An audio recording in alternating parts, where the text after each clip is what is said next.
மற்றொரு அண்மை செய்தியை பார்க்கிறோம். வரும் 11ஆம் தேதி காலை 9:30 மணிக்கு முக்கிய அறிவிப்பை நடிகர் ராகவா லாரன்ஸ் வெளியிட உள்ளதாக அண்மை தகவல் வெளியாகி இருக்கிறது. திருச்சி கிழக்கு தேர்தலில் நான் போட்டியிடப் போவதாக செய்திகள் பரவி வருகின்றன என்று தெரிவித்திருந்த நிலையில் ஜூன் 11 முக்கிய அறிவிப்பை ராகவா லாரன்ஸ் வெளியிட உள்ளதாக தகவல் வெளியாகி இருக்கிறது. விவரங்களை செய்தியாளர் நந்தினி வழங்க கேட்கலாம். நந்தினி, ஜூன் 11ஆம் தேதி முக்கிய அறிவிப்பை ராகவா லாரன்ஸ் வெளியிட இருப்பதாக அண்மை தகவல் வெளியாகி இருக்கிறது. விவரங்கள் என்ன? வணக்கம். ஜூன் 11ஆம் தேதி காலை 9:30 மணிக்கு ஒரு முக்கிய அறிவிப்பை வெளியிட இருப்பதாக ராகவா லாரன்ஸ் தன்னுடைய எக்ஸல பக்கத்தில் பதிவை வெளியிட்டிருக்கிறார்.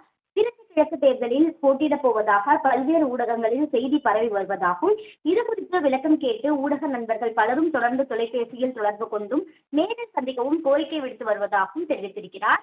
இந்த ஊக்கங்கள் அதிகரித்து வரும் நிலையில் இது குறித்து ஒரு முக்கிய குறிப்பை பகிர வேண்டியது அவசியம் என நினைப்பதாக அவர் குறிப்பிட்டுள்ள அவர், தற்போது நான் பென்ஸ் திரைப்படத்தின் படப்பிடிப்பில் பிஸியாக உள்ளேன் என்றும், எனது படப்பிடிப்பு அட்டவணை 10ஆம் தேதி முடிவடைவதாகவும், என் தாயாரின் ஆசீர்வாதத்துடன் வாழ்க்கையை சார்ந்த ஒரு முக்கியமான முடிவு வரும் 11ஆம் தேதி காலை 9:30 மணிக்கு அறிவிக்கப்படும் எனவும் ராகவா லாரன்ஸ் தெரிவித்திருக்கிறார்.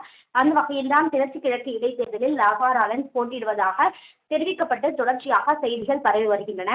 எனவே இது தொடர்பான ஒரு முக்கிய அறிவிப்பை ஜூன் 11ஆம் தேதி வெளியிடுவதாக ராகவா லாரன்ஸ் தன்னுடைய எக்ஸல பக்கத்தில் அதிகாரப்பூர்வ அறிவிப்பை வெளியிட்டுள்ளது குறிப்பிடத்தக்கது.